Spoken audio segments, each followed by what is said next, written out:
igateganya, ndetse tunareba impamvu byabaye ngombwa yuko igatangira ubuntu. ngira ngo iza kuvuga iti ubishoboye nave mu byaha aze ndamwakira, ngira ngo cyari kuba ikintu kitoroshye. ari nayo mpamvu icyo yashatse gukora bwa mbere ni ukubanza gutsindishiriza umunyabyaha. Gutsindishirizwa k'umunyabyaha byibura Imana ikamuha amahirwe yo kongera gutangira. Ibyaha yabayemo yakoze n'amaboko ye, Imana ikabifata nk'aho bitigeze bibaho, ikamubwira ati ngaho rekeraho, ngaho ongera utangire. Si ibyo gusa kandi, kuko yari izi neza yuko naho yamuha andi mahirwe yo gutangira bundi bushya, Imana yabonaga yuko dufite intege nke cyane, tudashobora kongera, tudashobora kurwana nubwo tuzi ubwenge, tudashobora kurwana n'icyaha na Satani n'isi ngo dushobore kuba twanesha iyo ntambara. Kristo rero yitangira kubana natwe kugira ngo adufashe ko ayo mahirwe mashyashya umuntu ahabwa atakongera kumupfira ubusa. Nibyo rero twarebaga mu gitondo, ndetse tugasa nkaho tutabirangije, ariko ntabwo hari hasigaye ingingo ebyiri gusa. Twarebaga ako gakiza Imana itangira ubuntu, ndetse ari nako Bibiliya yita gukiranuka kwa Kristo, cyangwa se umwambaro w'ubukwe, cyangwa se imyenda yera dusoma mu Byahishuwe igice cya 3:18. Imana iyo kanzu yera umuntu ayambara binyuze mu buryo bubiri, cyangwa se mu byiciro bibiri. Icyiciro cya mbere ni kiriya twagereranyije na justification, cyangwa se gutsindishirizwa umugabane wa mbere. Justification naho Imana ni igikorwa kiba aho umunyabyaha ibyaha yakoze byose ajya imbere y'Imana mu nzira yo kwihana, ababajwe n'ibyaha bye, binyuze mu gitambo cya Kristo. Imana ibyo byaha ikabikuraho, ikamubwira ati kuva uyu munsi ibyaha wakoze byose ugenje gute, urabibabariwe. None tuvuga yuko ubu ngubu noneho ubaye nk'umuntu mushyashya udafite icyaha na kimwe, uri ku ntango nshyashya. Ngaho noneho komeza ugende ujya imbere. Ari naho Bibiliya nk'uko twabibonye mu Byakozwe n'Intumwa igice cya 17, aho ibyanditswe byera bivuga ko umuntu aba ahumutse amaso akava mu ruhande rwa Satani akajya mu ruhande rw'Imana. Siko twabibonye?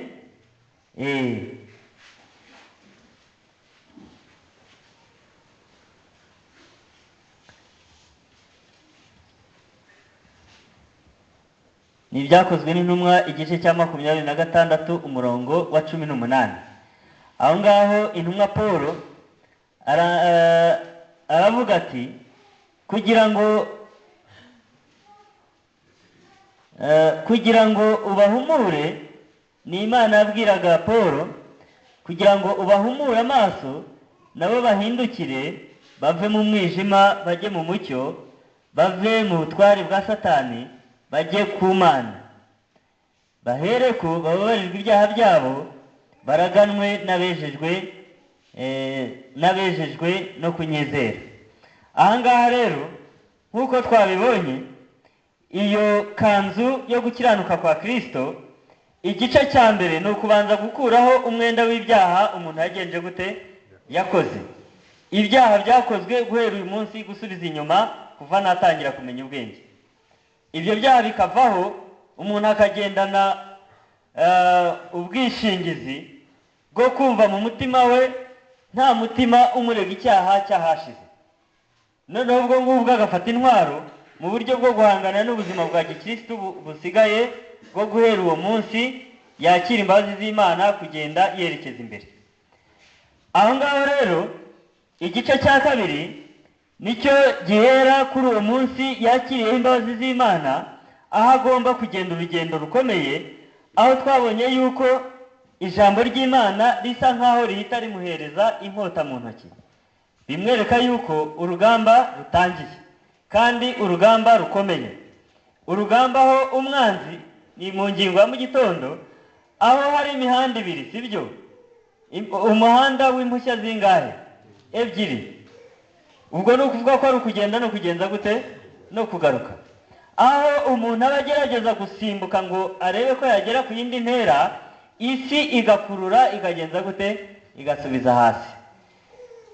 Wahinga ibishyimbo bikarumba, hanyuma umutima ukakurya, ukarara udasinziriye ibihe byawe byose, bigatwarwa no kuvuga ngo ngiye gupfanishwe n'iki, n'inzara, n'ibindi bibazo byinshi bigenda bizanwa n'isi.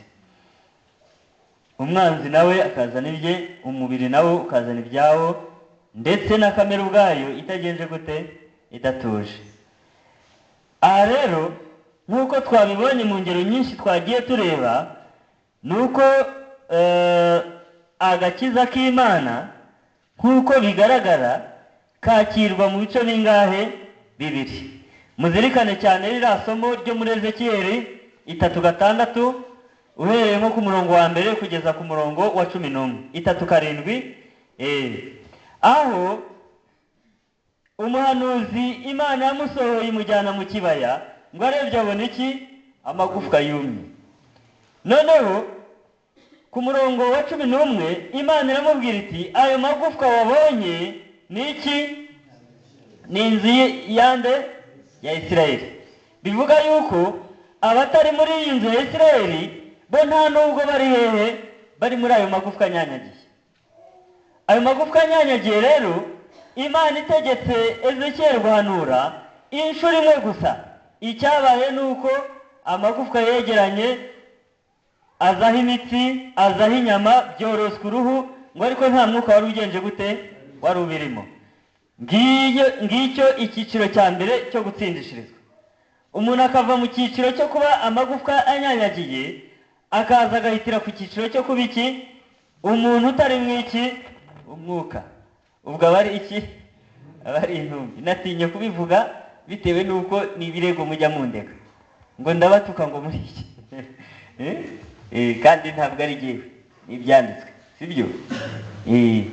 Ubwo icyiciro cya mbere abantu ubundi nk'uko twabibonye mu Baroma igice cya 8 umurongo wa 30, hari imihamagaro ingahe? 3. Hari abari inyuma y'itorero butabona uko wabita. Abo ngabo rero bahamagarirwa gutoranirizwa kwinjira mu itorero. Iyo bamaze guhamagarwa kandi bakanatoranywa, bakaba bari aha ngaha, hakurikiraho undi muhamagaro wo guhamagarirwa gutsindishirizwa. Uwo muhamagaro wa kabiri rero ureba bene Yakobo bicaye aha ngaha, Bibiliya muri Ezekiyeli 3:7 avuga yuko uwo muhamagaro basanga ari iki? Ari amagufwa. Uwo muhamagaro wa gatatu cyangwa se twakwita uwa mbere mu itorero ubasiga ari iki? Ari intumbi zitagira iki? Umwuka. Ari nayo mpamvu ubuzima bwabo buba bugoranye cyane cyane, nabo babana bakabinuba bitewe n'imyitwarire yabo. Ndetse bene data bamwe bo bagira kujijwa gukomeye cyane, akaba ni umuntu utegereje imbuto kuri uwo muntu ugenje gute, urambaraye aho ngaho, nawe ubwe atazi aho agenje gute, aho ari. Niba ugize amahirwe ukabona arazindutse atoye indirimbo, wajyanye ibyo. Birashoboka ko ashobora gusubirana inyuma, ibyo rwose bikaba bibi cyane. Wagira amahirwe ukabona noneho akinishije afata ijambo ry'Imana akigisha, kandi agenje gute, arambaraye hasi, nta mwuka ugenje gute, umurimo. Ari nayo mpamvu ibyo yigisha ukuntu Imana yamugiriye imbabazi. Ibirenze ibyo ntugenze gute, ntubimubaze.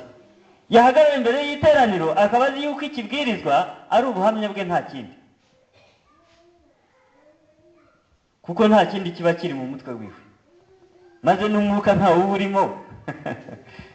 Ntako batagize. Aha rero Imana yongera gutumaho umuhanuzi, tigenda wongera uhanure. ubwira iyo mirambo ubwira umuyaga uturuke hirya no hino uze ugenze gute, uhuhe uze ujye muri iyo mirambo. hanyuma uwo mwuka ugiyemo, noneho abantu barabona bagenza bate, baraboneka, barahaguruka, bahagarara ku maguru ngo biremamo inteko nyinshi. ubwo nibwo bubyutse dutegereje, kugira ngo iteraniro ringana ritya ribe rihagazemo intego y'abantu benshi bari mu mwuka, ariko atari intumbi gusa. kuko rwose ngira ngo inkuru y'itorero rya Runyinya cyangwa se Nyabisagara yagenda igahita igera igahitura u Rwanda rwose. hari uwakongera kurya iby'Imana se? oya. ubu tuvuge ko muri uru Rwanda umuntu utunzwe n'amafaranga makeya ku munsi ni inoti y'igihumbi, amafaranga makeya. kuko usigaye ujyana inoti ya 5 ku isoko ukazana ibintu bituzuye iriya ambaraje kake. mwarabibonye? ubu rero umuntu rwose urya nabi, ubaza ibishyimbo yariye, ukabaza imboga yariye, amazi, umuriro yacanye, ukabibara ibya makeya, ntabwo biri munsi y'igihumbi. wibaze rero niba wagize ubushobozi bwo gutungwa n'amafaranga igihumbi, ubwo icya 10 nangahe? noneho turebe umubare urimo hano. oya tuvuge intara yose, ubwo twahagurutse duhagaze ku maguru abiri twese turimo n'umwuka. harimo noneho n'abatunzwe n'ibihumbi 5 ku munsi, hari n'ababirenza. ngira ngo ibyacu byagera ahantu bakibaza batese muri Murama byagenze gute? ndabeshya? mwajya mubona imodoka zimanuka ahangaha twakoze amateraniro bakaza kuvuga ati natwe nimutwigishe. ariko bitewe nuko twabaye ingumba tubibikuri twigumira hasi, abandi bo rwose baranakinga barakomeza ati ibyo bisazi byanyu ntibizamfata, murabeshya. bantu b'Imana, gukingirana umwuka w'Imana ntabwo ari byiza, ni twebwe bigiraho ingaruka mbi. ubwo rero icya mbere ni ugutsindishirizwa tubarwaho, cyangwa se gukiranuka tubarwaho. noneho igikorwa cya kabiri kikaba gutsindishirizwa umugabane wa kabiri, cyangwa se gutsindishirizwa gukiranuka duhabwa. ubwo abasoma igitabo cyo kwitegura akaga gaheruka abantu benshi babitse, se muracyakigira? henshi na henshi barakibitse, ntabwo bakigisoma. niho aya magambo muzayasanga.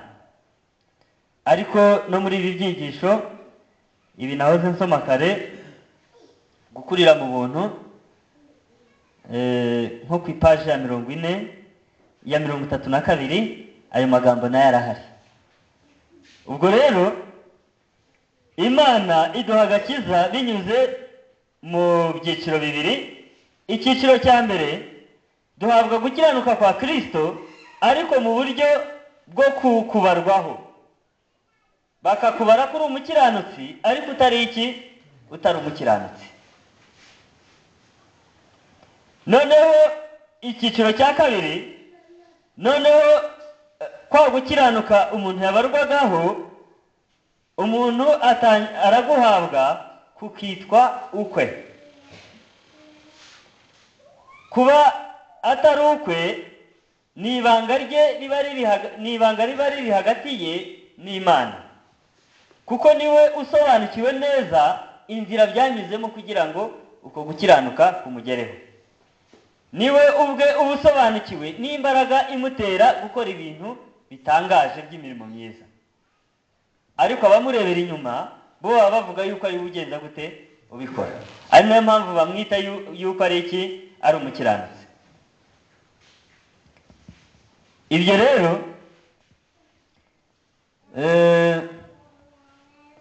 uko gukiranuka duhabwa hamwe niho Bibiliya yita ko ari imico y'Imana. kavuga bati umuntu afite imico nk'iyande nk'iya Kristo. Ahandi nanone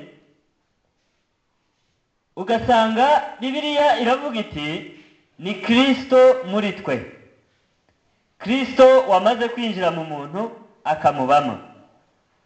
Ahandi Bibiliya ikavuga iti ni ikiruhuko cyangwa se ni uburuhukiro Imana yageneye abayikunda. Ubwo ni mu Baheburayo igice cya 4, sibyo? Noneho ahandi Bibiliya ikakoresha iri jambo ryitwa ikimenyetso cy'Imana.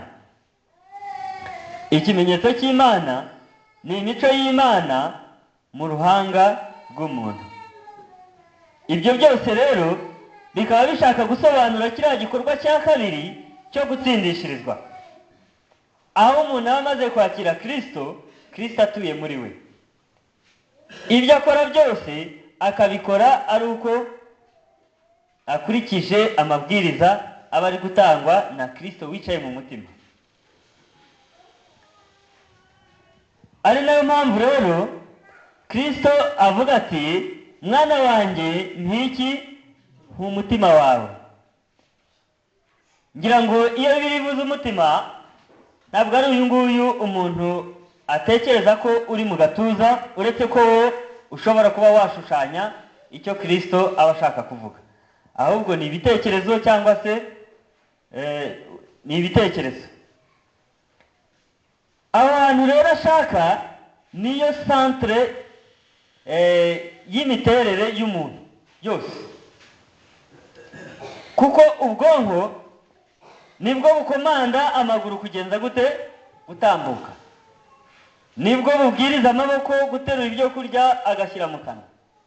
Nibwo bubwiriza amenyo kugenza gute, guhekenya. Ikintu cyose umuntu akora byose ni ingaruka y'amabwiriza ubwonko buba bwatanze ku mubiri wose.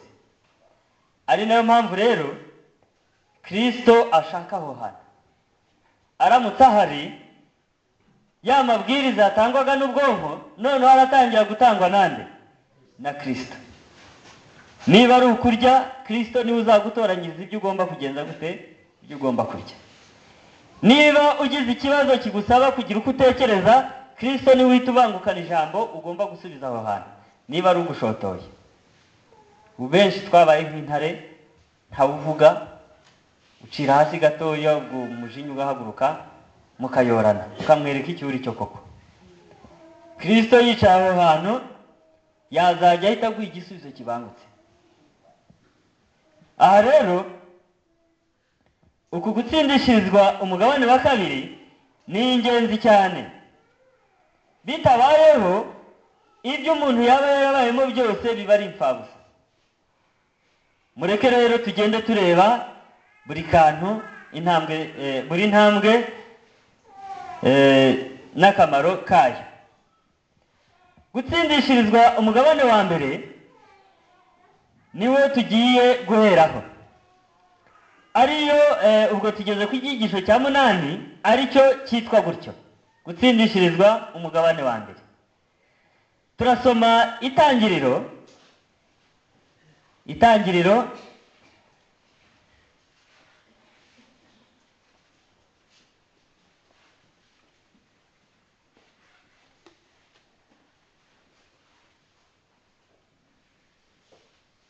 ariko yenda mwakwihangana nkabanza nkasoma aya magambo nanditse hano.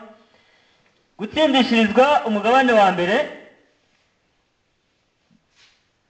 biha umunyabyaha kubabarirwa ibyaha yakoze mu gihe cyashize. Ako ni akamaro ka mbere ko gutsindishirizwa umugabane wa mbere. Umunyabyaha ababarirwa ibyaha bye byo guhera uwo munsi gusubiza inyuma uhereye igihe yamenyeye ubwenge, bigatuma kuva ako kanya abarwa imbere y'Imana nk'intungane, nk'umukiranutsi. Ariho Bibiliya ikunda gukoresha ijambo mukunda gusoma rivuga ngo uwera cyangwa se abera birunaka. Abo ngabo ni abantu bafite amasezerano yo kubabarirwa ibyaha byabo. kuri we ndetse n'ijuru, kuva uwo munsi aba ameze nk'umuntu utigeze ukora icyaha kuva yavuka, bitewe n'uko ibyo yakoze byose bihita bibabarirwa muri ako kanya. Ikindi kandi bimarira umuntu ni ukwiyunga n'Imana. Umuntu wari utandukanijwe n'Imana kuva akivuka, kwa kundi tubisoma, noneho we ubwe umusabano n'Imana ako kanya uhita ugenza gute? Uhita uboneka. Bivuga yuko umusaraba wa Kristo icyo washyiriweho uba ugikoze kuri uwo muntu. Uwo muntu ahabwa kamere nshyashya, atari uko hari icyo ahindutse muri we, ahubwo mu bijyanye n'ibitekerezo. Ubu ndamutse mbwiye uyu mwana ati kuva uyu munsi ndakubyaye, yenda bishaka, ariko kuri jye yenda abanza ntacyo byamuhinduraho. Ariko nka meya yaramutse abimubwiye ati kuva uyu munsi umenye kuri umwana wanjye, byagenda gute? N'ababyeyi be ndibaza ko babyemera. Babyemera ati mujyane rwose. Imana rero iramubwira ati kuva uyu munsi noneho umenye neza yuko ubaye umwana w'Imana. Kuva uwo munsi umuntu yihannye akabarirwaho ibyaha, umuntu yiyunga n'Imana. Nta rusika ruba rugihari hagati ye n'Imana. Ibi ngibi ndi kuvuga birumvwa cyane n'abantu iki kintu cyabayeho. Bijya bikomera cyane kukubwira ibintu utigeze wumva. Ariho njyambaho urugero nti, ndamutse mbabwiye ngo New York ni heza, wakumva i Kigali wagenje gute? Wageze. Iyo mvuze nti rero umuntu agirana amahoro n'Imana, uhita wumva yenda igihe kimwe watangiye isabato wishimye, wumva ibyishimo byakurenze.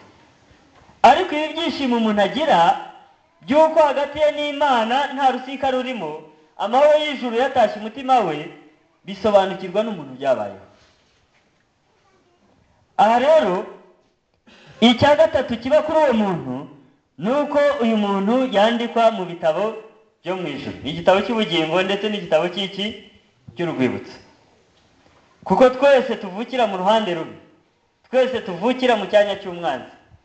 Uyu munsi rero aho uyu muntu yashatse ubuvugizi kuri Kristo, Kristo aramuvugira ku Mana. Kuva uwo munsi izina rye rikavanwa mu gitabo cy'urupfu, ahubwo rigashyirwa hehe? Mu gitabo cy'ubugingo. Iki si igikorwa rero gikorwa nuko jyewe nabwirije nkapfukama nkabwira Imana ngo igenze gute, ngo itwandike mu gitabo cy'ubugingo. Kwandikwa mu gitabo cy'ubugingo ni icyemezo umuntu afata kikabyara ubushake muri we, akabisaba Imana, hanyuma Imana ikagenza gute? Ikabimukorera. Muri kubyumva? Ni icyemezo cy'umuntu ku giti cye. Noneho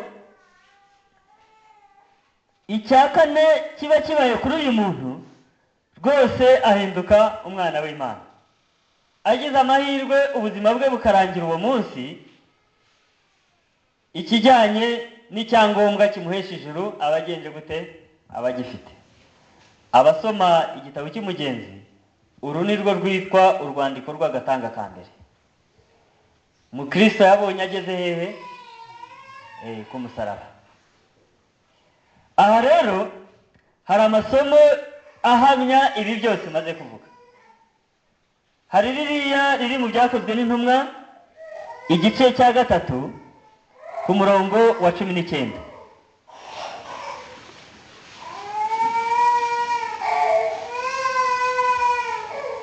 Ibyakozwe n'Intumwa igice cya 3 umurongo wa 19. Nuko mwihane muhindukire, ibyaha byanyu bihanagurwe, ngo iminsi yo guhemburwa ibone ukwiza ituruka ku Mwami Imana. Hatabayeho kwihana ntihabaho kugenza gute? Kubabarirwa. Kandi hatabayeho kubabarirwa, guhembuka ntibyagenza gute? Ntibyabaho. Kuko uko kubabarirwa niko guhemburwa nyirizina, niko guhembuka nyirizina. Umuntu uraho wapfuye rero ntiyanapfuye gusa, ahubwo ni amagufwa agenje gute? Yumagaye yanyanyagiye, rimwe uko haryo irindi uko haryo hariya. umwuka w'Imana wonyine iyo abo bantu bari muri icyo cyiciro bagerageje kuwukingurira, uraza ugakora igikorwa gikomeye mu mutima, noneho ba bandi bari baraho nta n'ikintu bitayeho bakongera gusubizwa ubuntu, bakaba abantu bazima. Iryo ni ryo hemburwa. Ese ubundi hahemburwa umuntu byagenze gute? Umuntu wahwereye umwuka wagenje gute? Wamushizemo. Yarabiranye. Kubw'ibyo rero guhemburwa dushaka cyangwa se ububyutse dushaka, ntimugire ngo ni ikindi Imana ishaka ko tugeraho. Nuko tuva mu kuba amagufwa yumye y'inzu ya Isirayeli tugahinduka abantu bazima bari mu mwuka, biremamo inteko nyinshi. Nyamara dore ikibazo itorero rifite, benshi ni amagufwa agenje gute? Yandagaye. Noneho rero n'abagize ngo ikindi bamenya agatambwe, ubwo ni imirambo igenje gute? Irambaraye hasi. Nyamara yaba amagufwa yawe n'imirambo, intambara yabo ntabwo igenza gute? Ntikiranuka. Bahora baterana amagambo kandi bose bari hehe? Mu kibazo. Mwari mwabona umuntu mukuru uri kurwana n'umwana mutoya w'imyaka 4 cyangwa 5? Bona umuntu w'umugabo w'imyaka nka 40 ari kurwana rwose yashishikaye, kurwana ariko atari ukumukubita ngo amuhane. Akana gatoya.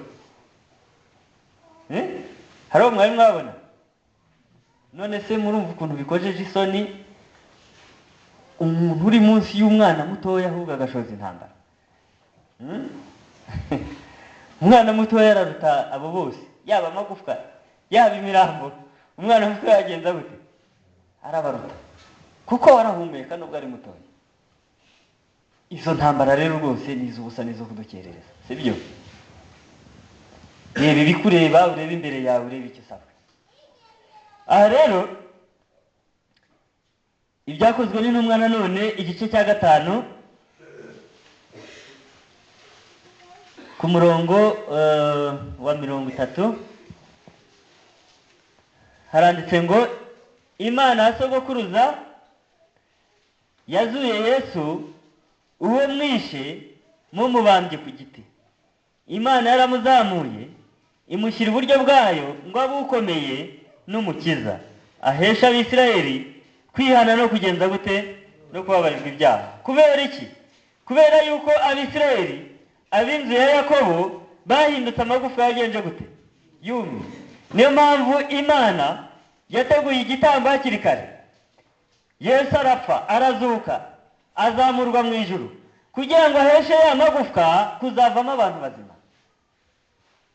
Ahangaha rero bantu b'Imana, ububyutse nyabwo dukeneye n'ubu ngubu bugomba kudukura muri icyo cyiciro cyo kuba amagufwa yumye, kugira ngo tugeraho tugomba kuba abantu bazima.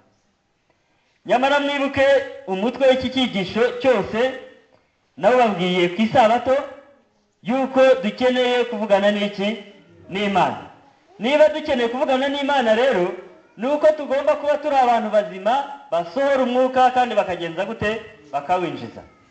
Naho igihe turi amagufwa, ikizagikora ni ukudutumaho gusa, nta kindi. Ahangaha rero kuri iri somo birerekana yuko Yesu Kristo wenyine ari we ufite ububasha, kandi Imana yabiteguye kare imugira ukomeye kugira ngo tubashe kumuboneraho amahirwe. Urwa kabiri rw'Abakorinto igice cya 5 ku murongo wa 20.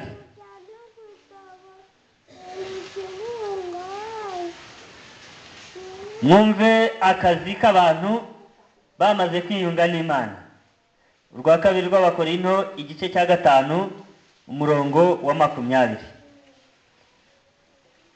Nicyo gituma tuba intumwa mu cyimbo cya Kristo, ndetse bisa naho Imana ibingingira muri twe. Nuko rero turabahendahenda mu cyimbo cya Kristo kugira ngo mwiyunge n'Imana.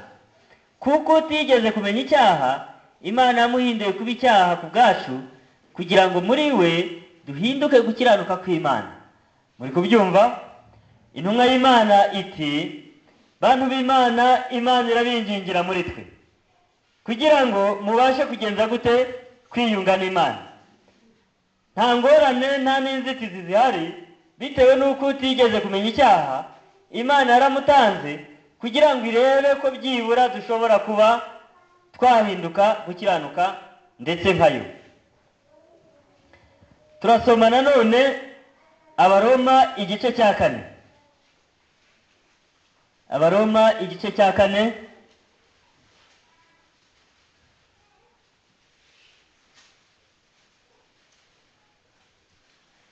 ku murongo wa 6.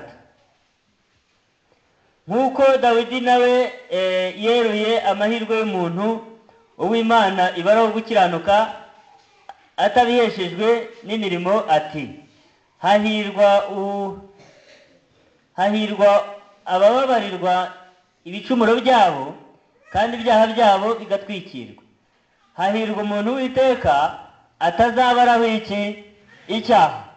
Dawidi ahangaha yavuze yuko ngo yeruye avuga amahirwe y'umuntu uwo Imana ibaraho kugenza gute? Gukiranuka.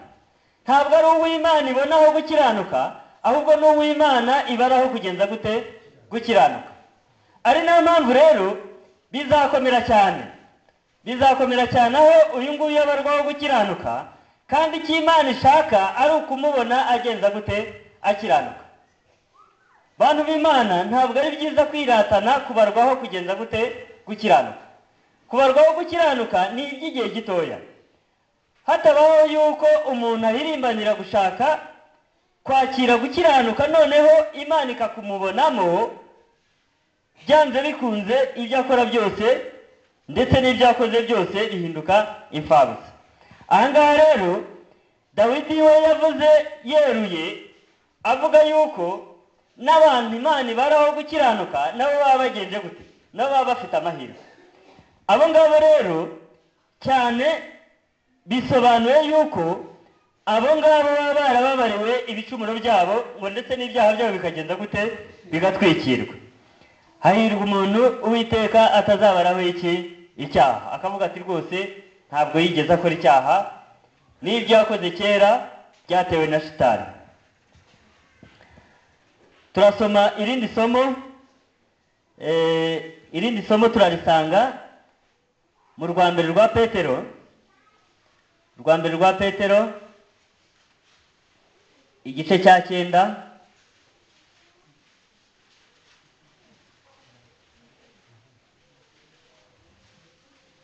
Rwambere rwa Petero igice cya 9 umurongo wa mbere umurongo wa mbere igice cya mbere umurongo wa 9.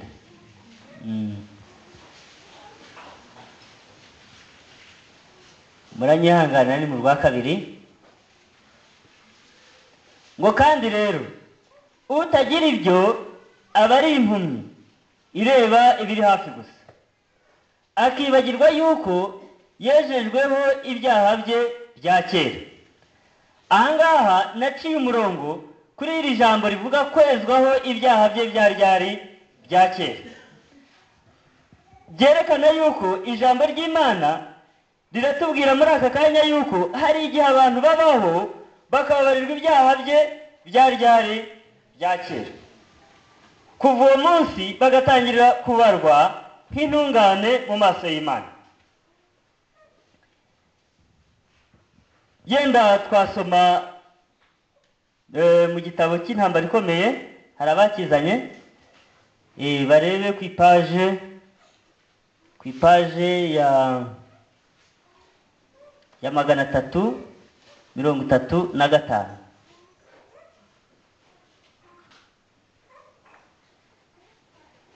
kugira ngo turebe icyo gutsindishirizwa umugabane wa mbere bitumarira. 335.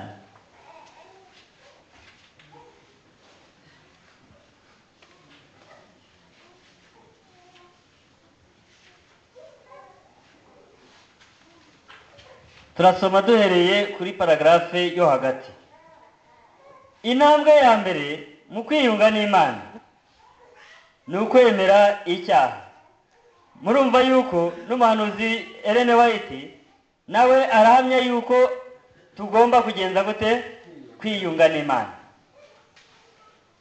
Intambwe ya mbere yo mu kwiyunga n'Imana ni ukwimenyaho icyaha. Icyaha ni ukwica amategeko, kuko amategeko ari yo amenyekanisha icyaha. Kugira ngo amenye icyaha cye, umunyabyaha agomba kugenzuza ubutungane bwe, urugero ruhanitse rw'ubutungane bw'Imana. Ni ukuvuga yuko kugira ngo ubashe kumenya ubunyacyaha bwawe, ni uko ufata imibereho yawe ukayigereranya n'imibereho ya Kristo. Aho ngaho niho ugomba gusobanukirwa n'ubunyacyaha bwawe.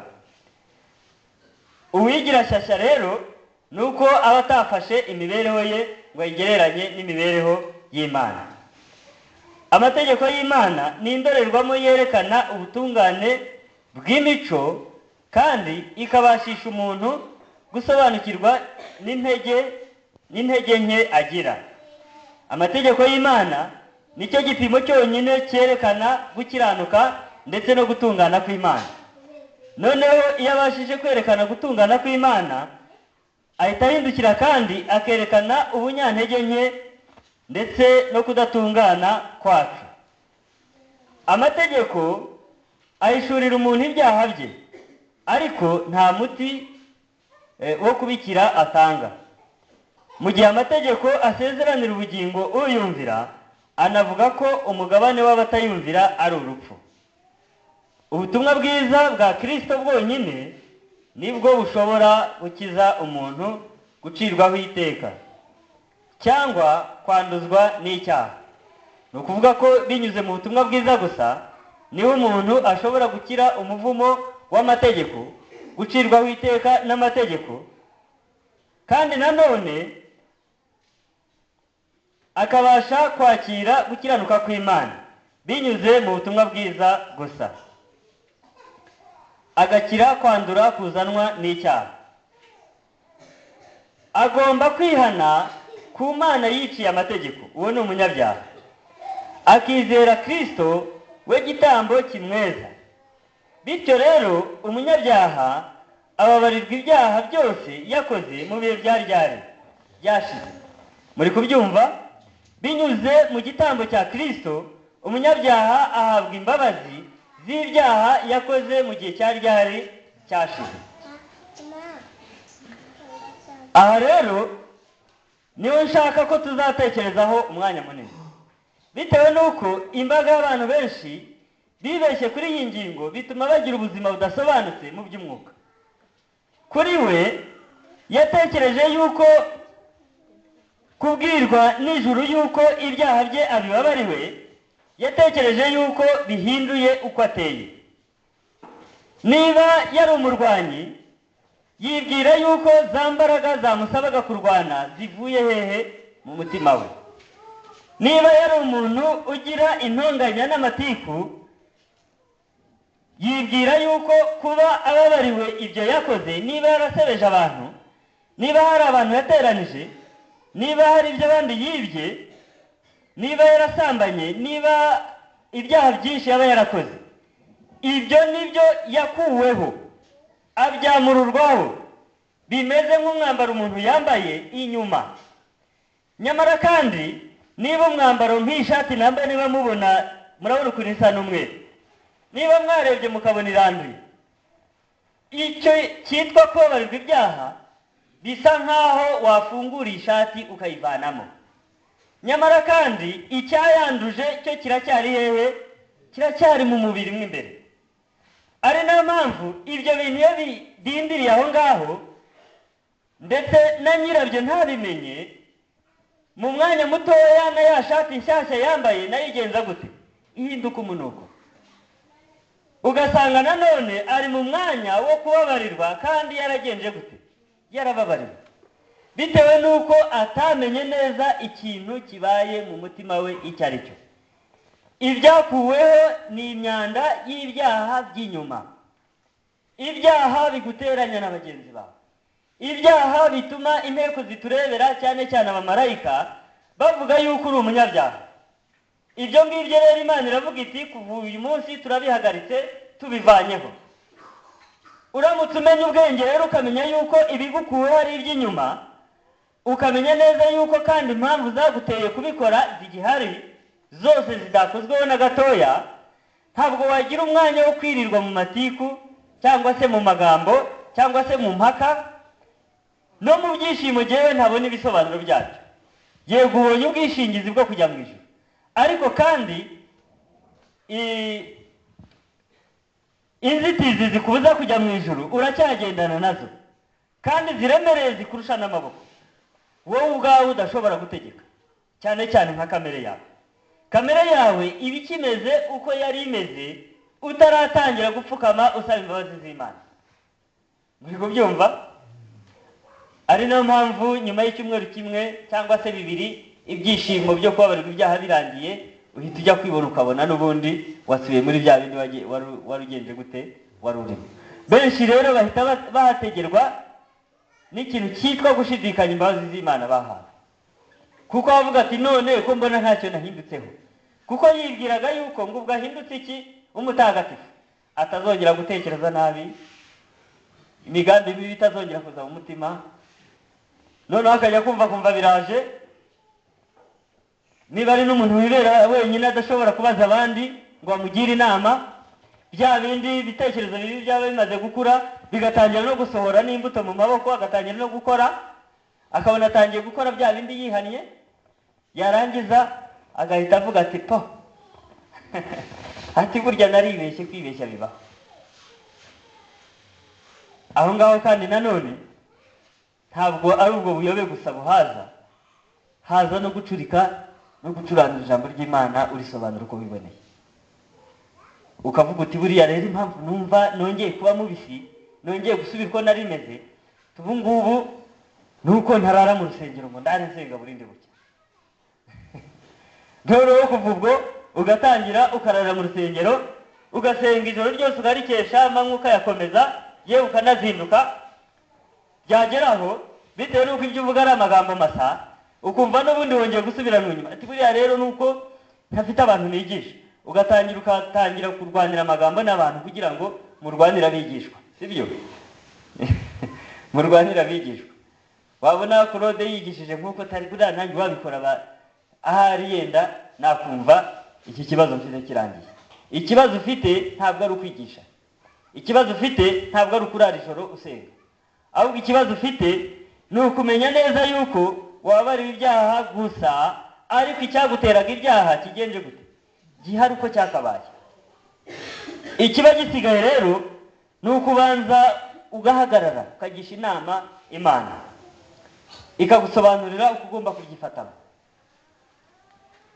kandi ukamenya neza yuko uteranyije abami babiri b'imbaraga. Hari Imana ndetse hakaba nande na Shitani, kandi muri bose ugomba kugira imbaraga azahabwa imbaraga nuko wowe ubwawe wamushyigikiye. Ntabwo mwibuka tureba iby'intare ebyiri zirwana, intare izerera ishaka kwiconshomera ndetse n'intare yo mu muryango wande wa Yuda, mujye mubyibuka.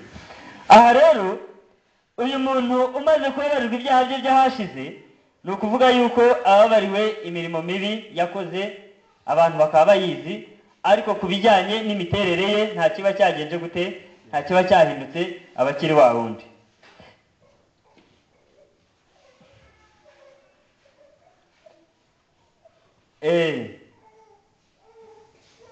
Ngo ubutumwa bwiza bwa Kristo bwonyine nibwo bushobora gukiza umuntu gucirwaho iteka cyangwa kwanduzwa n'icyaha. Agomba kwihana ku Mana yiciye amategeko, akizera Kristo we gitambo kimweza. Bityo rero umunyabyaha ababarirwa ibyaha byose yakoze mu bihe byashize, maze agahinduka umuragwa wa kamere y'Imana. Kuva icyo gihe ahinduka umwana w'Imana, kuko yakiriye umwuka umuhindura umwana w'Imana, umutakisha agira ati Abadata. Mwumvise impamvu ahinduka umwana w'Imana? Nuko yakiriye umwuka ugenza gute umuhindura. Ntabwo ari uko yahindutse, ahubwo nuko muri we habibwemo imbuto ishobora kumubashisha kugenza gute guhinduka. Uwo mwuka w'Imana uba winjiye mu mutima we niwo uba utangiye urugendo rwo guhindura uwo muntu. Iyo yibereye indangare rero umwuka w'Imana yiyigirirayo, hanyuma bya bindi yasohoye arwanya bikongera bikigarurira umutima, agahinduka imbata y'umwanzi ku nshuro ya kabiri. Kandi dayimoni ngo iyo agarutse harya ngo bigenda gute? Ngazana abandi bagenza bate? Bamurusha ingufu.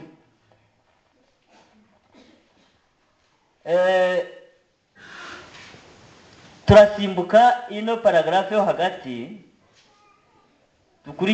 dukurikize iriya ikurikiyeho. Mu kuvuka bundi bushya umutima wiyunga n'Imana kandi ukumvira amategeko yayo. Iyo izi mpinduka zikomeye zabaye ku munyabyaha, abavuye mu rupfu ageze mu bugingo, avuye mu cyaha ageze mu butungane, avuye mu kwica amategeko y'Imana no mu bwigomeke ageze mu kumvira no kuyoboka Imana. Imibereho ya kera yo kwitandukanya n'Imana ibishize, maze hagatangira imibereho mishya y'ubwiyunge. Mwumvise ibintu biba bibaye, umuntu aba avuye mu rupfu ageze hehe? Mu bugingo. Kandi nanone avuye mu kwica amategeko y'Imana no mu kuyigomekaho, ahubwo ageze mu kuyumvira, kandi akaba atangiye agabanye kuri kamere y'Imana.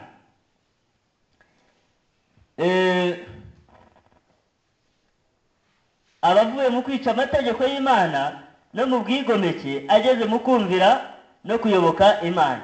Imibereho ya kera yo kwitandukanya n'Imana ibishize, maze hagatangira imibereho mishya y'ubwiyunge, kwizera n'urukundo, maze gukiranuka kw'amategeko kugasohorezwa muri twe, abadakurikiza ibya kamere y'umubiri, ahubwo bakurikiza iby'umwuka. Ahangaha ibyanditswe bihita bigenda bikageraho umuntu amaze kugenda uru rugendo arurangije, aho yarwanya intambara nziza arwana na kamere na Satani, atagitwarwa n'ibyifuzo by'iki bya kamere, ahubwo atwarwa n'ibyifuzo by'amategeko y'Imana. Ahangaha rero gukiranuka kw'amategeko guhita guhinduka ubuzima bw'uwo muntu, bityo imvugo y'uwo muntu izabingo, mbega ukuntu nkunda amategeko yawe, niyo ntekereza umunsi ukira. Amategeko y'Uwiteka atungana rwose, asubiza intege mu bugingo. Hariho amategeko abantu hatariho amategeko abantu ntibamenya ubutungane no kwera. Yenda ahangaha hongiye mu bindi, uyu muntu ntabwo aba akiri umwanzi w'amategeko, bitewe n'uko amategeko nta kibazo baba bafitanye. Amategeko ntabwo aba arinda kumusaba ibyo yo ubwayo ashaka.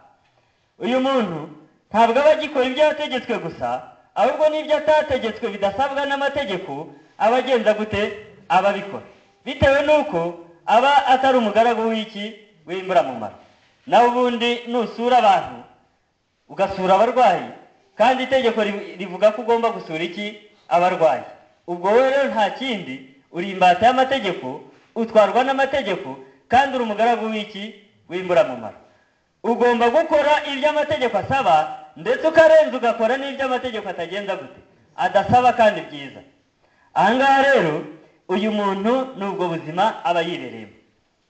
Ubuzima rero bwo gutsindishirizwa umugabane wa mbere butuma umuntu abona ubwiyunge hagati ye n'Imana, butuma umuntu ababarirwa ibyaha bye byahashize, kandi bigatuma umuntu ahindurirwa umwanya yari arimo. Niba yari mu mwanya wa Satani akajya mu mwanya w'Imana. Ariko icyo nshaka ko tuzirikana neza, ntabwo iki gikorwa na rimwe gihita gihindura umutima w'umuntu ako kanya, ngo uwo munsi yakiriye imbabazi z'Imana ngo yibwire yuko hari igihindutse mu miterere yiwe. Ari nayo mpamvu ibyumweru bibiri gusa bihwana n'ibyishimo umuntu aba afite. Iyo birangiye, ibyo byishimo birangiye, umuntu yisubirira mu mwambaro we wa kera, aho atangira guhangana n'imitekerereze mibi, aho atangira guhangana n'ibyo atekereza n'ibyifuzo bibi.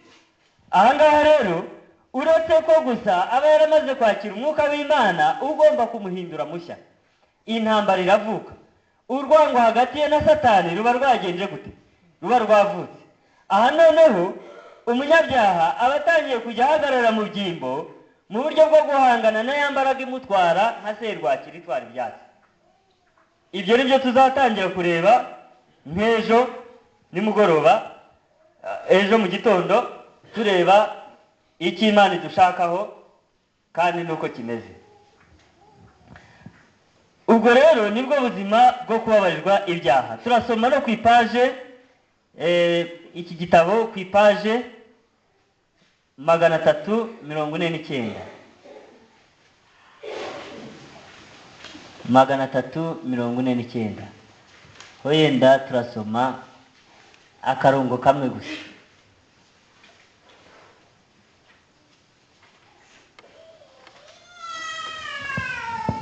Magana 349 cyangwa se page nazanditse nabi, ndabona nahise mpabona.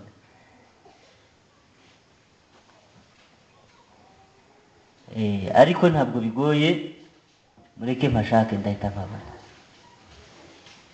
Nihangane gatoya.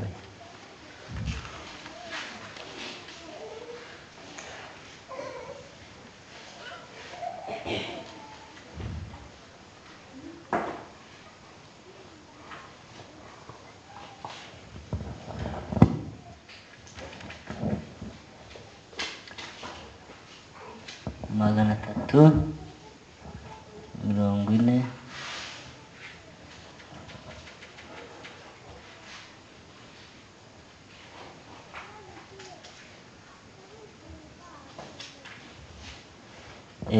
Magana 346 ni ku isuri ya kabiri. Abantu bose bihannye ibyaha byabo by'ukuri kandi kubwo kwizera bakisunga amaraso ya Yesu we gitambo cyabo gikuraho ibyaha, bagiriwe imbabazi maze zandikwa imbere y'amazina yabo mu bitabo byo mu ijuru. Mwabyumvise? Nahangaha nashaka gusoma. Abantu bihannye by'ukuri babivanye ku mutima, ibyaha byabo bikababarirwa, bakaba barabonye imbabazi z'ibyaha byabo. Izo mbabazi zandikwa imbere y'amazina yabo mu bitabo byo mu ijuru. Uyu muntu ntabwo aba agiciriweho iteka, ahubwo wavuye mu rupfu ageze mu bugingo. Turasoma ni muri aka gatabo k'ibyigisho twize kitwa gukurira mu buntu, muzakarebe muragafite. Turasoma ku ipaje ya 40. Ku ipaje ya 40.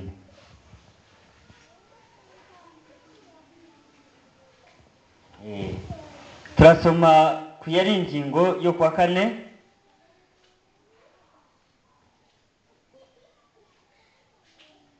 Ku yari ingingo yo kwa kane ngo umunyabyaha agirwa intungane. Ni ingingo yavugaga ngo imibereho y'uwakiriye agakiza umugabane wa mbere. Umunyabyaha agirwa intungane kandi akungwa n'Imana abikesha igitambo cya Kristo cyabereye impongano abantu bose. No kuvuga ko binyuze muri uku kwihana no kubabarirwa ibyaha, umunyabyaha agirwa intungane mu maso y'Imana. Ikindi kandi yungwa n'Imana. Byose abiheshwa nuko Kristo yitangiye abantu bose. Sibyo? Kristo aramutse ataritanze ibi ntibyashoboka. Nyamara ako gakiza Imana yageneye umuntu kubwo kugirwa intungane, mu dukubo banditsemo gutsindishirizwa no kungwa nayo binyuze mu rupfu rwa Kristo, gasaba ko umwizera akemera kandi akagashyira mu bikorwa mu mibereho ye. Inyigisho yo gutsindishirizwa, aha hantu niho nashakaga cyane, mutega amatwi mwumve. Inyigisho yo gutsindishirizwa mu dukubo nanone kugirwa intungane ntihagije. Mwabyumvise? Inyigisho yo gutsindishirizwa ari byo byo kugirwa intungane ntabwo igenje gute? Ntabwo ihagije.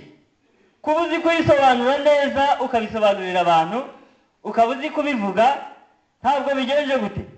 Ntabwo bihagije. kuba waramaze kuyiga ikindi kandi ukakira imbabazi z'Imana nabyo ntabwo bigenje gute, ntabwo bihagije. Dukeneye gusobanukirwa n'icyo bimariye imibereho yacu. Mwabyumvise? Iyo umuntu yababariwe nta kindi biba bikoze ku buzima bwe uretse ko yenda aba yizeye yuko abonye intango nshyashya. Ariko ku bijyanye n'imibereho bikorwaho cyane mu gihe uri guhirimbanira gutsindishirizwa umugabane wa kabiri, kuko aho ngaho niho uhangana, niho ushoza intambara yo guhangana nawe ubwawe, ugahangana n'imiterere yawe, niho usobanukirwa neza uwo uriwe, niho usobanukirwa n'imbaraga koko ukoresha mu buryo bwo kwirwanya.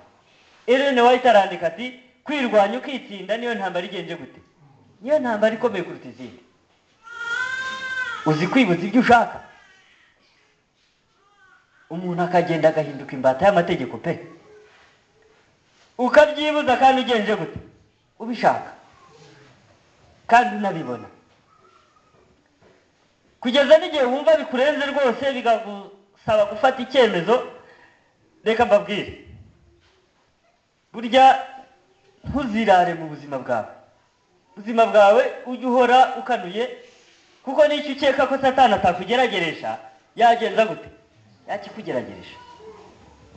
Mu mwaka washize ntabwo aribwo nahuye n'ikibazo kiremereye, ndetse icyasaga icyari kimeze gityo nabonaga cyoroshye kurenza icyo nahuye nacyo.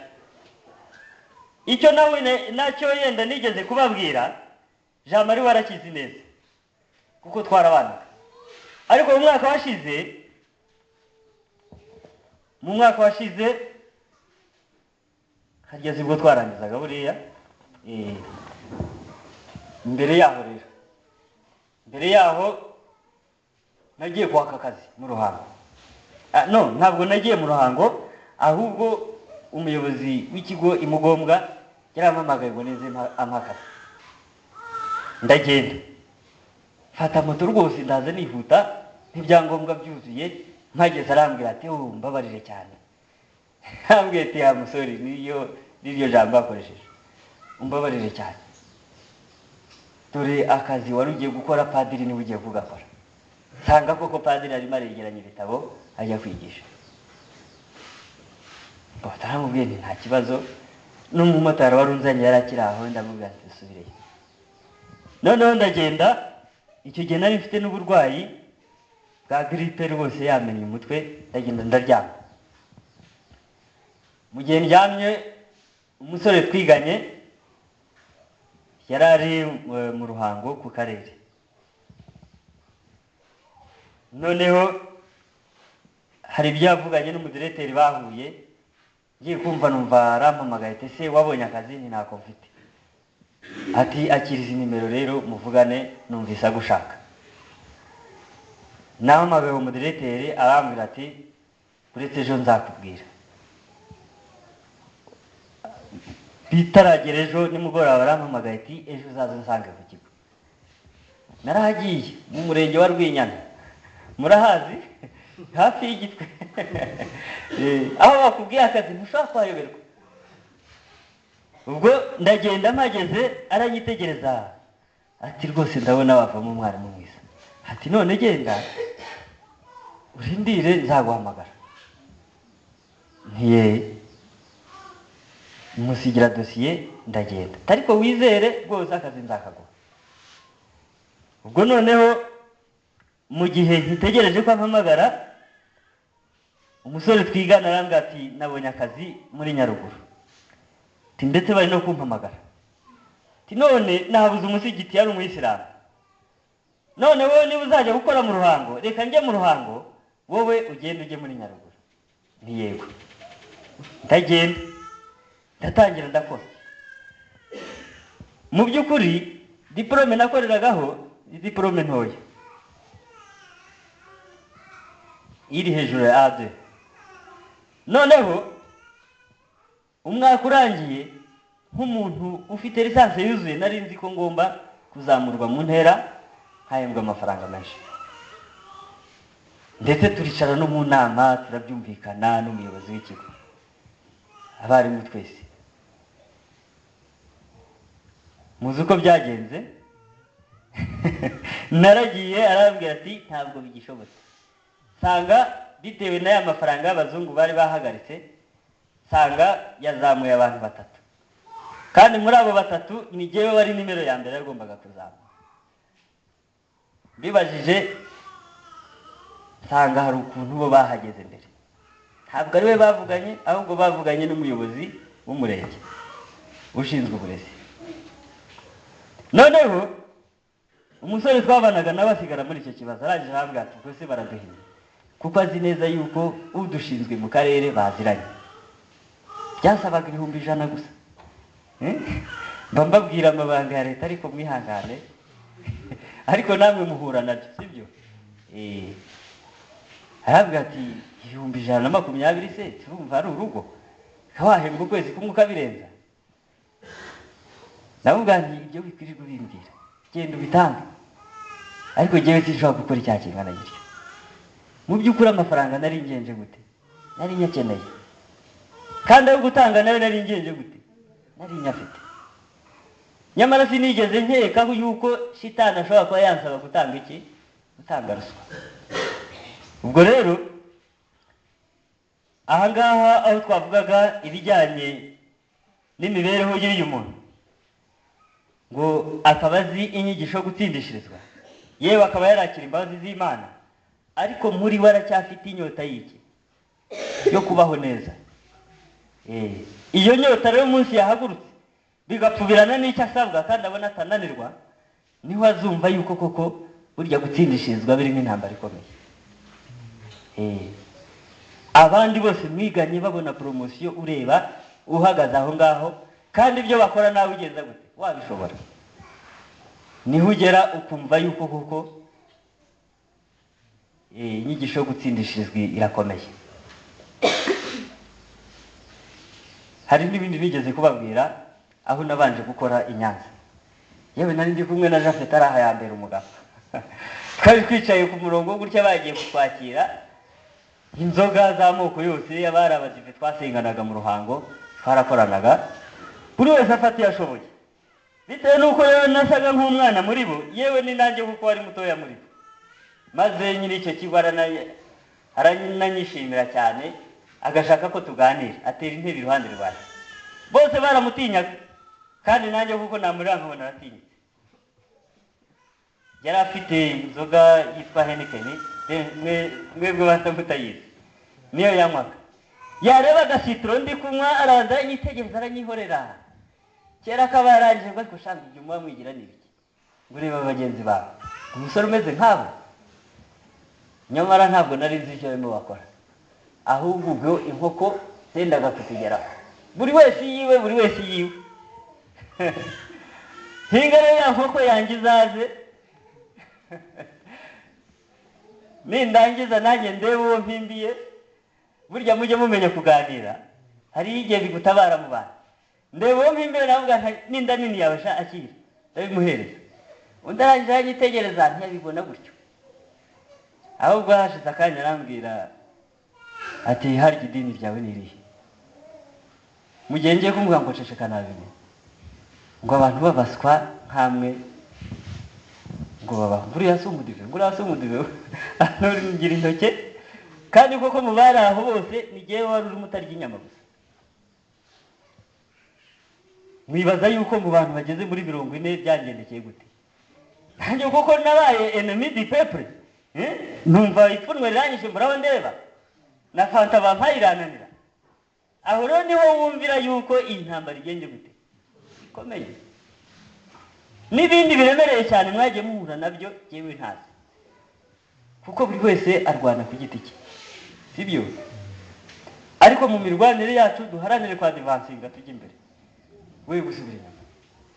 Kandi n'uwagize ibyago agasubira inyuma akaba yanakubita hasi akabyuka, Imana nta nzika igira. Ikibere aho ngaho no kuguhanagura imyanda yakuguyeho ikakubwira ati komeza ujye imbere, nta kindi. Rero inyigisho n'abantu b'Imana mwe kuba nshobora kuyibasobanurira n'undi akaza akayivuga, ibyo rwose umwanditsi yavuze ko bitagenje gutya, bidahagije, ntabwo bihagije.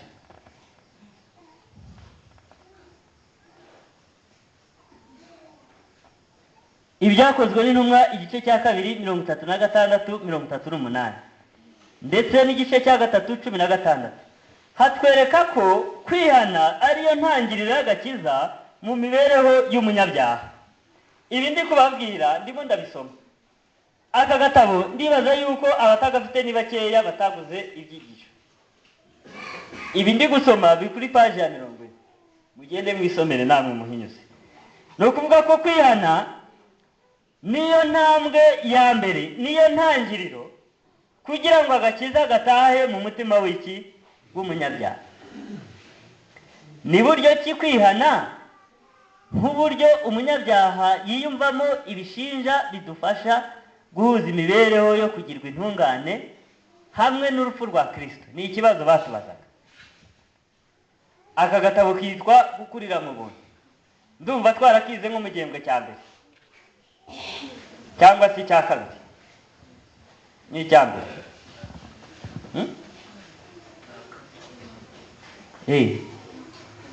Cya kane cy'umwaka ushize kuko ndabona turi mu kwakira nibyo.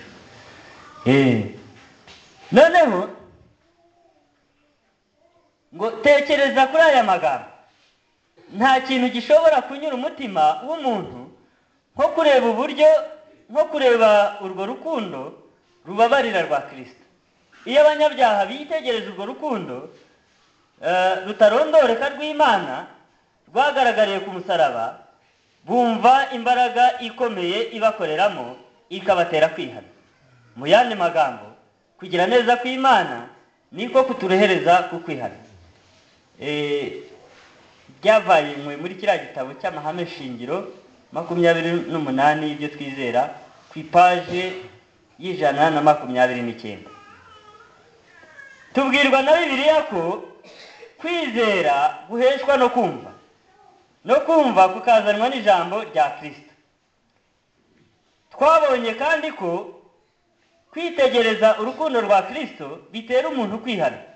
Kwihana rero si umwihariko udasanzwe wagenewe abantu runaka. Muri kubyumva? Ntabwo ari ibya Claude gusa, ahubwo abantu bose bategekwa kugenza gute? Kwihana utavanyemo n'umwe. Dukurikije uku kuri, tubona ko kwiga no gucukumbura mu ijambo ry'Imana bifite akamaro katagereranywa mu mibereho yo kugirwa intungane. Muri kubyumva? Gucukumbura mu ijambo ry'Imana bifite akamaro cyane mu buryo bwo kugira ngo tubashe gushyikira izi mbabazi z'Imana. Ku ipaje ya 42, imibereho yo kugirwa intungane izana mu buzima bw'umwizera imbaraga z'iby'umwuka zihindura ubuzima bw'uwo muntu. Ni ukuvuga ko igihe umuntu amaze kwakira imbabazi z'Imana aba yamaze kwakira imbuto ashobora kugenderaho atabaye indangare, ikagera igihe imuhindura umwana w'Imana ku rwego rwuzuye 100%. Ariko noneho rero urucantege rujya rubaho, ariko nk'uko twabibonye ngiye ntekereza yuko ari ubumenyi bukeya. Kutamenya ikikubayeho nibyo biba intandaro yo gusubira inyuma kwawe, ndetse no kwirara wibwira ko hari imbaraga ufite, wajya kumva waguye mu bintu byinshi bibi cyane bikaguca intege. Byamara kuguca intege kandi ukumva utaye n'ibyiringiro, kubyuka bikagorana. Mu kugirwa intungane ari byo gutsindishirizwa, umunyabyaha ababarirwa ibyaha. Luka igice cya 7:47, Abefesi igice cya mbere umurongo wa 7, Abaroma 8 igice cya mbere. Maze agahabwa impano y'imibereho mishya. Ni ukuvuga ko imibereho ye ya kera iribagirana mu maso y'Imana, ahubwo we agahabwa impano y'imibereho mishya. Atangira kwitwa izina rishya, ariho Yakobo yahawe irindi zina ryo kwitwa nde? Isirayeli. Ariko n'uyu munsi tukaba tukimwita nde? Yakobo. ayo mazina yose akajyana. Ariko mu maso y'Imana baba bareba iryo zina rindi wagenje gute wahawe. Ariko abakuzi bo bakomeza kukwita iryo zina wagenje gute wari usanga yakomeje kwitwa Yakobo. Iyo wari uzi neza yuko rero kuburi Yakobo bidakurwaho n'ayo masezerano y'imbabazi z'Imana wahawe ijoro rimwe cyangwa se amanywa cyangwa se iminota ingahe, abakubona bakomeza kubangamirwa no kuburinde uri Yakobo. Nawe rero uramutse ubafashije ukamenya neza yuko ukiri umuriganya, wajya ku ntambara yo kwirwanya no kugira ngo ujye ku ntambara yo kurwanya abandi ndetse no kwirirwa uvuga ibidasobanutse. Dukomeze dusome. Urufatiro rw'iyi mibereho mishya rugaragazwa n'uko ahashize hacu uko haba hameze kose, ibyaha twakoze uko byaba bingana kose, amafuti n'amakosa twabayemo yose dushobora kubabarirwa, ibyaha byacu bigahanagurwa kandi tukagirwa intungane imbere y'Imana. Ni ukuvuga yuko iki gikorwa ni ikitwiringiza yuko ibyo twabayemo byose uko byaba bingana byose birarangira bigahanagurwa, tukababarirwa amakosa yacu, amafuti yacu, ibyaha twabayemo, tugasigara turabere n'abaziranenge mu maso y'Imana. Ari nayo mpamvu Dawidi yavuze yuko aba bantu bahirwa. Zirikana iki ibi bisobanuye. Urupfu rwa Kristo rutwikira ibyaha byose, byaba n'ibyaha by'inkoraruguma. Ari wigeze kumvaza atari kuva umuntu wishe abantu yababarirwa agahinduka intungane nk'uko bivuga mu maso y'Imana cyane rwose pe, agahinduka intungane mu maso y'Imana kandi uwo yiciye we akimurakariye akaza akamusaba imbabazi ati genda nta mbabazi nabona zo kuguha n'uburyo wamaze nk'umuryango, ugasigarana umutwaro wo kutamubabarira n'umujinya no gushaka kwihorera kandi leta yakumerera nabi, nyamara uwabikoze we ari umwere mu maso y'Imana.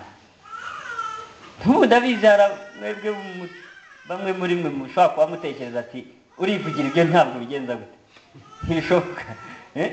Reka nivugire ariko niko ijambo ry'Imana rivuga. Ahinduka umwere pe, ntuzatangazwe no kubona impanda y'imperuka igeze ukabona aratumbagiye wowe ugashaka aho kwihisha kandi yarakugiriye nabi. Zirika niyo umutima wawe waba uguciraho iteka bingana iki,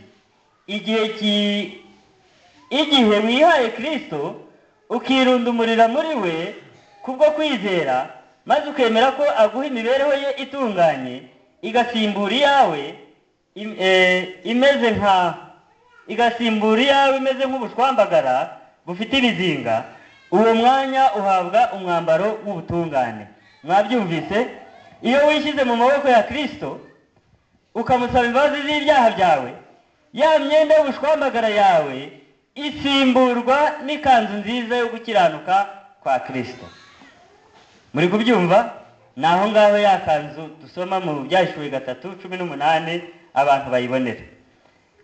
Ariko inyandiko ziba zivuga zititaye kuri detaye yuko ibintu bigenda.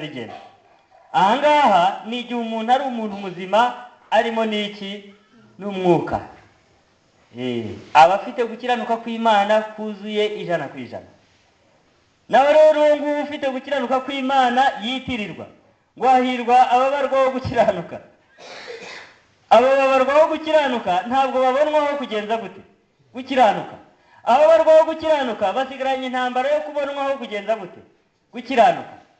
Aha rero ni hamwe abantu bavuga ngo ndarwana intambara, abandi bati buriya rishushanya. Ibyo ukora byose menya yuko ugomba kurwana intambara kugira ngo akamenyero kabi ufite kavemo hajyemo akamenyero keza k'Imana. Aha rero ari naho Kristo yavugaga kubijyanye n'umugani w'umubibyi. Umubibyi yasohoye imbuto zatakaye ku butaka nibaza buri mu byiciro 4 hari. Hari bumwe bw'akara, hari uwakira imbabazi z'Imana yari asanzwe n'ubusanzwe mu ijambo ry'Imana ntacyo agenje gute, ntacyo azi, akaba we yinyweraga inzoga yanagendaga gute. Burya n'umusinzi mu kabari rwose ashobora gupfukama agasaba imbabazi z'Imana akagenza gute, akazibona ako kanya. Ariko ijambo ry'Imana ntacyo agenje gute, kandi ijambo ry'Imana ariyo fumbire igomba gufumbira iryo jambo ry'Imana rigakura muri wowe kugeza igihe ugomba kugera ku butungane bwuzuye. Umurima wawe rero uba urakara, tuzabibona mu cyigisho cy'ejo. Mureke dukomeze dusome. Uyu yambikwa umwambaro w'ubutungane ari wo gukiranuka wa Kristo. Uhabwa imibereho ye iboneye, ukamera nk'aho ihindutse iyawe bwite. Ngaho ibaze nawe kuri iyo mpano Imana igenera umunyabyaha. Ahangaha niho rya jambo Kristo avuga riba risohoye, ririya rivuga ngo dore ndi ku rugi ndakomanga, umuntu niyumva ijwi ryanjye agakingura, nzinjira iwe tugenze gute, dusangire. Kuri iryo jambo ryo kuvuga ngo dusangire, birumvikana ko hari ibyo uzaha Kristo nawe agenze gute, agira ibyo aguha. Wowe rero ibyo uzamuha niyo myambaro yawe y'iki, y'ubushwambagara. Nyamara benshi muri twebwe kuyivanamo, kuyivirira biratunanira. Kavukire yacu iranga ikadukurura. Kuba warekura ubunyabyaha bwawe rwose birakugora. Ari nayo ntambara ikomeye umuntu ahita ajyaho, agatangira kwirwanya ndetse akaniyanga. Kristo rero aba ashaka ko umuhereza imyambaro yawe y'ubushwambagara, hanyuma akabona nawe akagenza gute, akakwambika iyiwe y'ubutungane. Ibyo rero iyo bibaye, Imana ntabwo iba ikibona Claude hano, ahubwo imubona nka Yesu Kristo uhagaze ahangaha, bitewe n'uko aba yambaye gukiranuka kwande, kwa Yesu Kristo. Ari nayo mpamvu ubutabera bw'Imana butagira icyo butinyuka kumvugaho igihe icyo ari cyo cyose nambaye gukiranuka kwande, kwa Kristo. Isaha n'isaha, ndetse nanjye ubwanjye nkaba ntatinya kubihamya mu bantu yuko jyewe nta kibazo ngenje gute mfitanye n'Imana. Ngaho nimurebe intumwa Paul, igihe yari ari mu mahenuka y'ubuzima bwe, arangije abwira bagenzi be ati jyewe nararwanye pe, kandi ndwana neza, sibyo? Ati nibyo kwizera nagenje gute. None murumva hari ugushidikanya ko ari mu mibereho ye, mu bitekerezo bye yari azi neza yuko intambara yayifashemo neza. Bantu b'Imana, ibi mbabwira ntabwo ari imigani. Nubwo jyewe ntashobora kubibereka ngo mubibone, ariko mutinye kuko mu byanditswe harimo abantu bagenje gute, babyerekanye. Nubwo jye nshobora guhinduka ukundi, ibyo ndi kuvuga nonaha simbashe kwerekana urugero, ariko hari abantu babashije kugenza gute, kwerekana urugero. Ari nayo mpamvu si byiza kwirirwa muntindaho. Ibyakabaye byiza nuko mwakumvise ibyo mvuga, niba mubona yenda ari jye wababera inzitizi yo kwihana no kwabarirwa ibyaha. Reka ndekeraho yenda hatazamo n'ama-emotion. Ndibuka yenda Mose niba atabyibuka, hari igihe yigeze kumbaza turi mu gatunda, mba mbyibuka. Hari n'igihe mba ndi jyenyine nkumva nibutse Ezekiyeli yigeze kumbwira, nkumva ndabyibutse ndi jyenyine. Twari mu gatunda rero arimo acuruza imyenda, ndabyibuka. Noneho arangije ambaza rwose ubona abyitayeho, nanjye numva ntangajwe n'ukuntu abyitayeho. Ati ariko iyo utubwiriza kenshi mba mbona ubabaye cyane, buriya uba ubona tutumva. Niko Mose yambajije. Ndakubeshyera, niko wambwiye. Ndangije nawe ubwanjye rero, iyaba nabonaga ko mwumva, nanjye ntabwo nakababwirije mbabaye. Ahubwo iyo mwarumvise twagahuye duseka tuvuga ngo haleluya, Imana ishimwe. None kuba mbabaye ni ukuba mbona yuko mutagenze gute, gutumva. None sindirimba iririmba imyaka 10. Ese bantu b'Imana bashaka Imana ikora iki? Imanura abamarayika none mubabone hariya niho mwemera yuko mugomba kwihana, mukababarirwa, kandi ntawe uzakandagirayo ibi bitamubayeho rwose. Ukuri ntikwica umutumirano, nimushaka mu nyange, sibyo? Nimushaka mu nyange ndabibabwira ntawe uzajyayo ibi bitagenje gute. bitamubayeho. Mugende musome mu gitabo, burya habaho kwihendahenda kw'abantu. Mumbabarire rero, ntabwo mbahendahenda rwose. Murasoma umurongo wa 12, Abaroma igice cya 2 umurongo wa 12. Abakoze ibyaha bose batazi amategeko bazarimbuka badahowe iki? Kuko batazi amategeko ze bazakizwa. Niko dusomye. Ngubwo rero ngo buriya ngo batagize umwanya wo kubyigishwa no kubimenya, ngo buri Imana ngo izagira uko igenza gute. Nusoma hariya hejuru ngo kuko uyu munyabyaha akoze ibyo amategeko asaba, ngo we ubwe aba yihindukiye iki? Aba yihindukiye amategeko. None se niba wowe ushobora kunsaba imbabazi nkaziguha, njyewe ubwanjye mbaye igihamya cyerekana yuko imbabazi ari ngombwa hehe mu buzima, wewe warangiza ngo ntababwiriza bakugeza. Niba batarakugezaho nawe uri umubwiriza ku giti cyawe, sibyo? Ariko mumenye neza yuko umuntu udafite gukiranuka kw'Imana kuboneka muri iyi migabane ibiri ntaho azajya, uretse byibura wakiriye gukiranuka kw'Imana umugabane wa mbere agakurwa muri ubu buzima, ntabone uko akomeza ubuzima. Naho ubundi nk'abo mbona bamaze imyaka 10 turi kumwe aha ngaha, ni akazi kanyu, ntabwo uzarata rwose iby'uriya munsi wiratana imbabazi z'Imana. Ntabwo uzarata ngo nagiye impaka nyinshi ngo nshaka ngo kwigisha ijambo ryawe. Ibyo ngibyo nta byagutumye. Icyo ashaka mbere na mbere ni umutima wawe, siko ibyanditswe bivuga.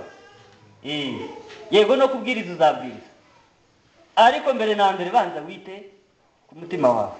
Imana irashakamo inzu yo guturamo, bitabaye ibyo uri icyuma kirenga rwose.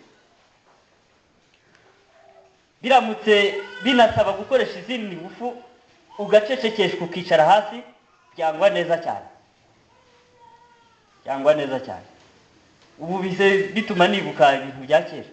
Ntabwo mwibuka iyo najyaga kwigisha iteka narababwiraga nti ntabwo ndi umubwiriza. Ntabwo mubyibuka? Ntabwo ndi umubwiriza, sindi n'umwigisha. Ntabwo numvaga ko imyaka 2-3 izashira nkiri muri ibi gihe, kuko nabikoze ntabikunda. Abari banze imbere mwajyaga mubona nkuza kuvuga mu ruhame. Mureke tudatongana ahubwo twige, sibyo? Ariko bantu b'Imana twe gukina, kuko iki ntabwo ari igihe cyo gukina. Numvaga ko abamenyere kubwiriza bagomba kubyiga ku buryo bubangutse bagatangira bakabibwiriza. Ngo imibereho yo kubabarirwa ikura umunyabyaha mu kaga ko kugerwaho n'umujinya w'Imana, kandi igakuraho urubibi rubangamira ubwiyunge n'umushyikirano hagati y'Imana n'abantu. Mwumvise icyo kubabarirwa ibyaha bimarira umuntu? Reka nsubiremo. Imibereho yo kubabarirwa ikura umunyabyaha mu kaga ko kugerwaho n'umujinya w'Imana, kandi igakuraho urubibi rubangamira ubwiyunge n'umushyikirano hagati y'Imana n'umuntu. Umunyabyaha aba akinguriwe umuryango w'imibereho mishya, maze agahabwa amahirwe yo kubaho imibereho yuje umushyikirano na Kristo, ayobowe na Mwuka Muziranenge. Murumva ko rwose ibi bintu ni amahirwe. Umunyabyaha ugize amahirwe akabarirwa ibyaha, nta rusika ruba rugihari hagati ye n'Imana, kandi urugi rumukingurira imibereho mishya ruba rukingutse. Iwe abasabwa kugendera muri iyo mibereho mishya. Ikindi kandi akaba abifashwamo na Kristo ndetse na Mwuka Muziranenge. Iri jambo ndarigarukaho nanone. Kwihana, ubwo ngeze kuri page 43. Kwihana ni intambwe ibanziriza imibereho yo kubabarirwa no kugirwa intungane, kandi kugendana no kwatura ibyaha no kubatizwa. Mwabyumvise? Icya mbere ni ukwihana, hagakurikiraho kubabarirwa, hagakurikiraho kwatura, hagakurikiraho kugenza gute? Kubatizwa. Niko byakagombye. Ariko noneho icya mbere ni ukwihana, icya kabiri kubabarirwa, icya gatatu kwatura ibyaha, icya kane kugenza gute? kubatizwa. Ahubwo noneho turagenda gute? Turabicurika tugahera ku giheruka. Kabanza ukajya hehe? Kajya kukwinika nk'imyumbati. Ariko imyumbati yo ivamo yahindutse. Wowe uragenda ukaza uko wakagenje gute? Ahubwo uza utakimeze, uza wahindutse, ariko wahindutse nabi. Uzi imihango y'itorero noneho wayitinyutse. Mbere wayitinyaga, ukabuzi ko wicara mu rusengero ugaceceka, noneho uza wabaye igicamuki, ukumva ko kwisakuriza mu rusengero nta kibazo. Hinga uzagera muri korari cyangwa se utangira ubwiriza, amabanga yose y'itorero ugenda uyamenye.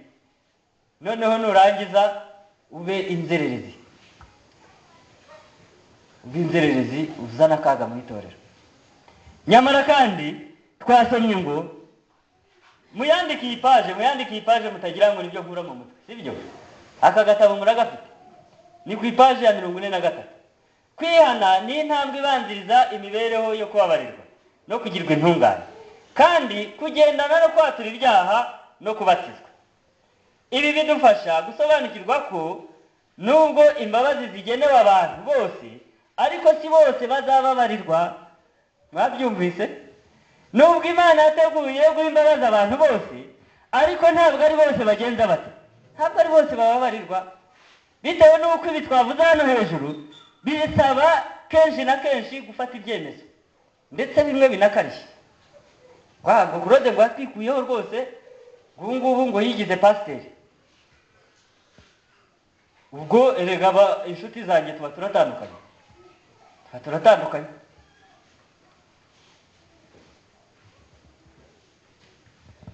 Mu mwaka washize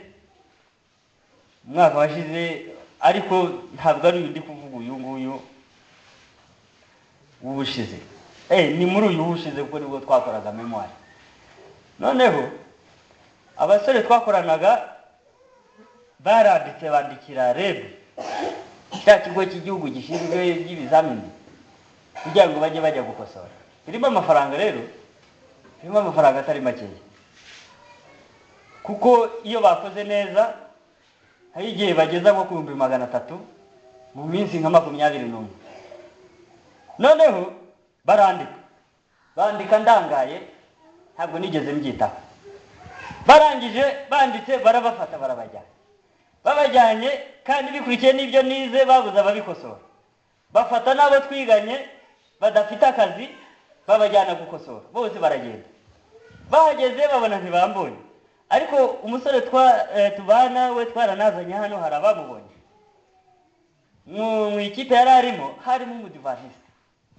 Noneho bitewe nuko ku isabato ari ngombwa gukora, we yafashe ibitabo ngo agiye gusenga. Akihagera bamubwiye ngo tutavuganye byinshi, fata ibikapu byawe utahe. Ahita ataha. Noneho uwo musore na Alphonse arangije ati yewe, ati Claude nawe abagiye. Niko yambwiye, ati Claude nawe abagiye. Noneho ubwo barimo bashishikara bandika, araje avuga ngo wikwirushya wandika. Ati wewe rwose ntabwo wabikora, ndabizi.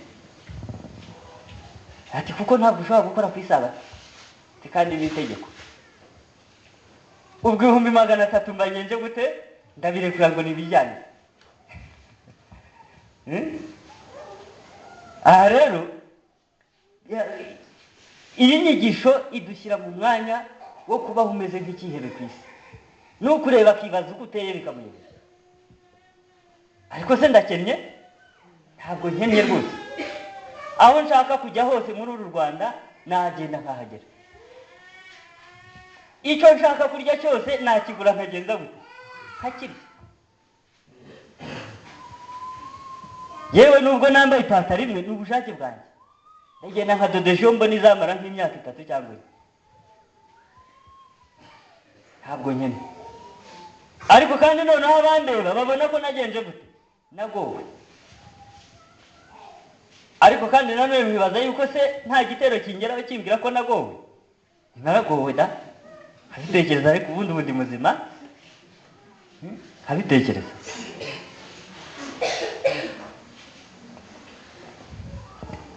Uretse tuzigira imbere turebe iby'iyo ntambara.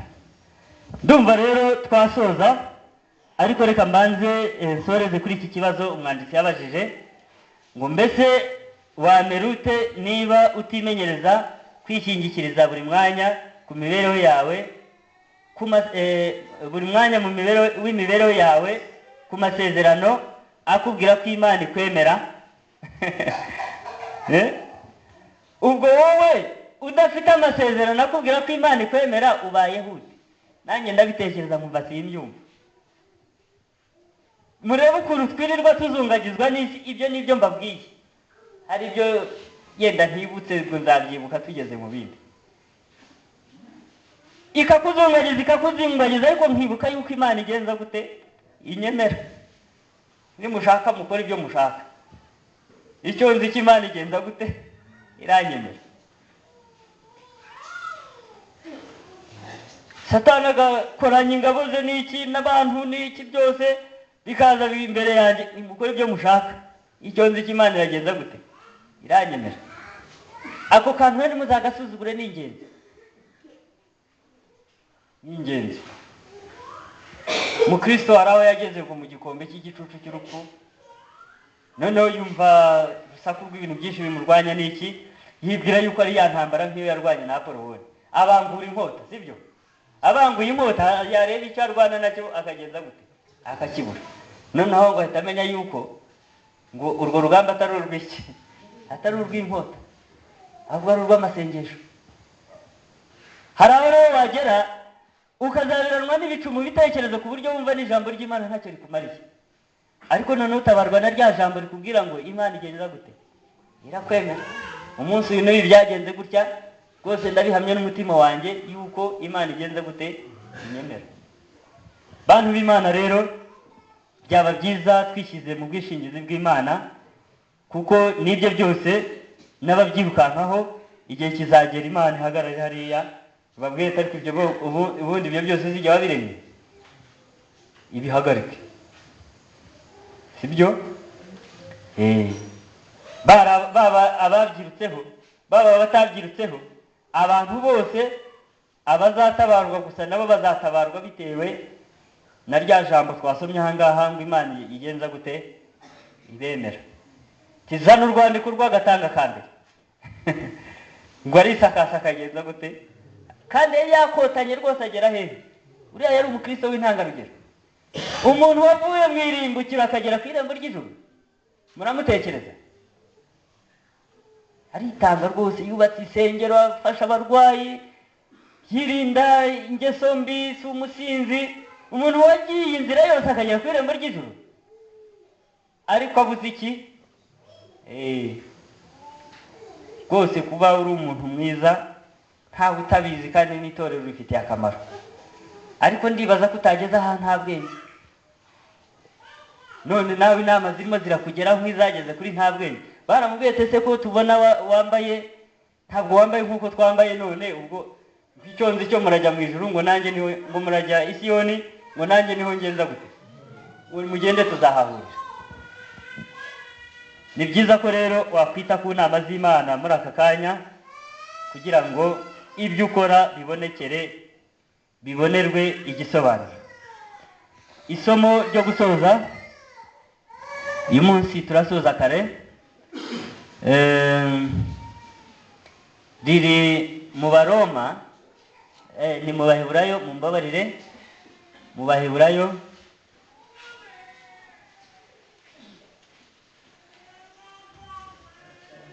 Abaheburayo igice cya 4,